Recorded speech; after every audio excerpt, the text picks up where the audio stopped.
Hello, my name is Zach Jansen and I'm back again for another video. It's actually the same night as it was before, I'm just wearing a different team shirt. Team shirt? Just wearing a different t-shirt. So I'm sitting on this couch and I've been scrolling through my phone after watching the video that I just created, and I'm thinking, alright, I'm going to take a couple of selfies, because why not? As I was doing so, I came across this feature called Beauty, and I was like, what the hell is this? Like, what is it? I'm just going to open it up, and so I gotta do, I'm going to go and I open it up, and it's just like, skin texture, or skin something, and I was like, what is this? And I turn it up, and it like applies a makeup effect to my face, like if I don't have any blemishes at all, and it's like, this is a thing, can't people just put on actual makeup? I thought actual makeup was already a really big thing. I'm really confused. Can't people just put on makeup? Everybody's like having to go at people that wear makeup at the moment. Well, who are they trying to hide? Can't they just show themselves as normal? But like another layer of makeup, like on a digital, like a phone? Like, do we need that much cover up? Why? And then there's another setting. I was like, what is this setting? And there's like eyes. I was like, what's with this? And so I bump it up, and my eyes have got and they expand across my face. I'm like, what? Oh, that looks realistic. My eyes are now the size of tennis balls. Like, oh, I'm an anime character. I don't know how to impersonate an anime character, but it's something like this. And like a really small mouth. I don't know. But anyway, I'm just thinking, why do we need to make our eyes look bigger? And then the next setting is like a jawline, so you like push in the sides of your face, and then there's like a facial correction thing, like, oh, your face is wonky, but we're gonna fix that up with this automatic facial correction thing. You know, your jaw's a bit too long, we'll just crush that in a bit with just, you know, automatic Photoshop. Follow you around, make your face look normal. Normal? Wait, isn't normal what you already are? Like, I don't understand. If you make a friend online and you want to meet up with them and they've had this beauty thing done to their face, how the hell are you going to know which person in this crowd is your friend? You're going to like walk around and then like, where is this person? They have massive blue eyes and, you know, they look pretty nice, look a bit wonky, and then this random approaches you and their head's a bit square and their eyes are absolutely tiny compared to what the picture says, but looks like, but it's the same person.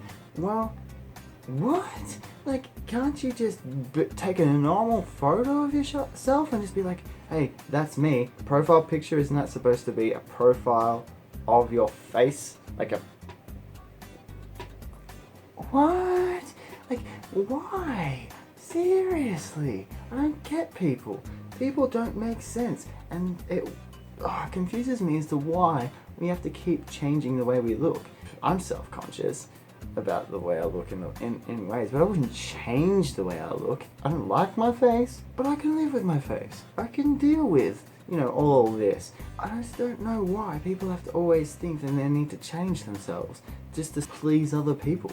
It doesn't make sense. If everybody was just okay with the way that other people look, there wouldn't be too much of a problem. Hey, do we actually give that much of a damn how square people's faces are? Honestly, maybe online we might, but like you're gonna meet up in person if you're actually gonna hang out with that person. So why would you change it? Is this making any sense, or am I just rambling to myself? I don't know, and I don't know where I'm going with it anyway. Oh gosh. I got a 4K TV. Most of my stuff can't actually play 4K, but I have a 4K TV. Why, you ask? Because then I can say I've got a 4K TV. And you know where I put it? I live in a really small unit, like a pretty small unit. I cleared out my bedroom and made it into my lounge room just so I could have my 4K TV in there. And you're asking, oh Zach, where do you sleep? I sleep either on the couch or on the mattress that just I can lean up against the wall. I just put it back down on the floor and sleep on the mattress. Not that hard, but I'm finding it really good. I can invite people around and watch awesome amounts of movies and enjoy it. I'm having a lot more fun. I'm having a lot more fun. I don't know where I was going with that. Hey, you want to hear some funny things about my life? Here's one. When I was 3 years old, I don't know if your parents ever did this, but when you're 3 years old and you've got one parent with you, they'll usually take you to the toilet that their gender is. So for example, my mum would take me into the female toilets. I'm 3, okay? So don't judge me. I'm a 3-year-old kid here, okay? And I was a very polite 3-year-old kid. So I'd walk in and look under each stall and just say, hello lady, and I don't even know why. But apparently it was really funny. But my mum would get really, really embarrassed. So what she'd say is like, oh, let's go find your mum and like walk out with me and pretend that I was someone else's kid. Was I really that embarrassing? I think that's kind of cute, like honestly. But like a bit of a shock to begin with. Like, what? What's this kid doing here? I better cover up. But like, this kid, me, is just saying hello. He's just being nice. He's calling you lady. He's being polite. A nice thing to do, I guess. But in all seriousness, I was an awesome 3-year-old kid. Good old days, I think. I can't really remember too much about me being 3. I used to like dancing when I was 3. I don't now, because, you know, I'm really unco at dancing. I can't dance to save myself. If I was put on a stage and told, hey, Zach, do a dance, any type of dance, that can follow any type of beat, and you win $1 million, I still couldn't do it. I'd try, but they'd probably just laugh so much, and I'd be sent home as a failure. I don't know where that came from either. So, another thing I really wanted to talk about, again, is this thing about my weight. I've always been the lightest kid my age. So, I know that when I started high school, so when I was 12, I weighed 29 kilos, and if you don't know what kilos is, too bad. You can just use a converter and find out how much it is in pounds. Like, it's not that hard. Just Google it. Seriously, not too hard. I was so tiny, so lightweight, like ridiculous for my age. And it was good at times, but bad at other times. I used to get knocked over by the wind a lot. And it was ridiculous. And you know, first day of school, year 7, you got your backpack on, and you got all your books in it, and it weighs probably about 50 kilos. I've got literally no counterweight on me at all. So I just, like, doing this, trying not to break my back. And then when I actually have to take the backpack off, I've just got to find a level surface, like a flat surface that's level with my backpack, and pop it on, and then slip my arms down. Otherwise, I can't move. But the pros of being so light is the fact that you're always in the up position on the seesaw. That was the best thing in the world. And you'd be able to sit there and be in the air while the other person was stuck on the ground having to do all the work and jump, while I was just sitting on it. I didn't have to push back up because their weight would just push me back up for me. Like, it was awesome. Best thing in my life. Other cool things about being super light was the fact that I could basically sit in any seat that I wanted to. Like, there was no seat that was too slim for me. Even the little kids' seats, I could sit in them. And then at the playgrounds, when the swings were all taken, except for the little kids' swing, I could sit in it because I was that thin. I'm probably still that thin, but like, it was amazing. It was awesome. I love it. The bad thing is, though, being able to sit almost anywhere, is people just assume that you're comfortable with somebody else sitting in your seat because there's enough room. No, I'm not. I like my space. I have like a pretty big personal bubble. Like this is my space. If I can touch you like this, you're too close to me. I don't want to be that close to you. Move away. But they just automatically assume that I'm going to be fine with them sitting right there. No, I'm not. No, I'm not. Go away. Move aside. This is my space. Another bad thing. I was so scared of ever getting into a fight because I knew that I'd lose without a doubt, because I knew my strength is literally, like, my strength is nothing. It's nothing compared to anyone else. The amount of strength that I currently have is enough to push over a 2-year-old. And that's it. Nothing heavier or older. And my sister's little kid, my nephew, he really doesn't like it that much, but it makes me feel strong. So he can just deal with it. Just kidding.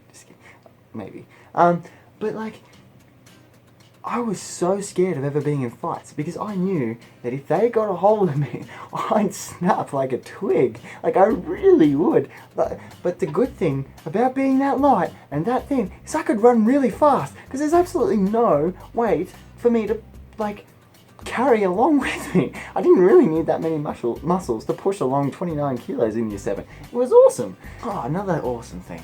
I need to find more awesome things because it's sort of running out. Like push-ups and stuff. It made me look awesome when I started doing push-ups, like at school and stuff, because I was literally pushing up no weight, even though I had no muscles. Again, like, it was so easy. And I don't know if you've ever done that bridge exercise where you like lay flat as a plank and like push your arms up against the ground like this and see if you can hold your stomach and back flat for a certain amount of time. I was so good at that because I've got no middle weight, I've got no gut. It's literally just a skeleton and I've just got to keep the skeleton straight. I am literally a skeleton with a fine layer of skin and a couple of tendons instead of muscles that are all attached to like one central muscle somewhere, maybe. I don't know. I do know. I actually do have muscles, but they're not really that big. And like, I could be like that for ages. And you know that wall sitting thing? That was easy to do. Again, no weight. And that was just me being pushed up against things. In terms of carrying things as well, it was so difficult. Like, oh, Zach, can you pick up this 20 kilo bag of spuds? Yeah, just let me get my stretches on and like, I'll just work out my muscles, make sure that I'm all good. Then I'll try lifting it and hopefully I don't break. But like, it would hurt. It's hard. It's hard for me. It's literally, when I was in year 7, it was literally, what, 75, 66? 66. It says 66% of my weight. It was ridiculous. So like, I struggled. So what I learned to do is never bend my arm when I'm lifting up things. It's just carry it with a straight arm, like a sloth when he's hanging off a tree. That's how I did things. And it's not fun trying to lift things. And then they're like, don't lift with your back, Zach, lift with your legs. I don't know if you've seen my legs, but they're like twigs with little flat things attached to them, which is my feet. But like, there's no muscle in them. It's literally just a twig with a bendy joint. There's no muscle. I can't lift with my legs. I've tried. I have a hard time carrying a tomato and standing up when I'm trying to lift up with my legs. It's too hard. So with my back, at least I've got some like leverage that way. But like, I really don't have muscle. I really don't. But that's okay. I guess I don't really need muscle at the moment. Yeah, it's not like I'm going to be doing too much stuff. I'm not lifting heavy things really anymore. The heaviest thing I got to lift is like a guitar. I play guitar. You don't know that. I'm not good, but I play guitar. It's fun. I got another super embarrassing moment for you guys. When I was in grade 6, we used to always wear our sports uniform underneath our actual uniform. So when it came to the actual sports class, we could just whip off our clothes. They were over the top and we're like, instantly in our sports clothes. All we needed to do was put on our shoes and we're good to go. It was pretty awesome. Now, the cool kids in my class, what they'd always do is they'd try to scare the girls. And it was so funny.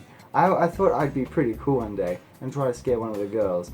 I was in the classroom and she was on the other side of the class and I was like, no one else is here. What I'll do really quickly is pretend like I'm gonna dack myself and I'll have my sports shorts underneath and she's gonna like flip out. Anyway, I see her and she starts walking this way and I get ready and I dack myself except my shorts and everything else just go down with it and I'm just like, oh, what the hell? And she screams and runs out. I'm like, that went like the way it wasn't supposed to go. The thing that was supposed to scare her was the thought that was going to happen, but my shorts were supposed to still stay up. That wasn't supposed to all go down. That was supposed to stay up there.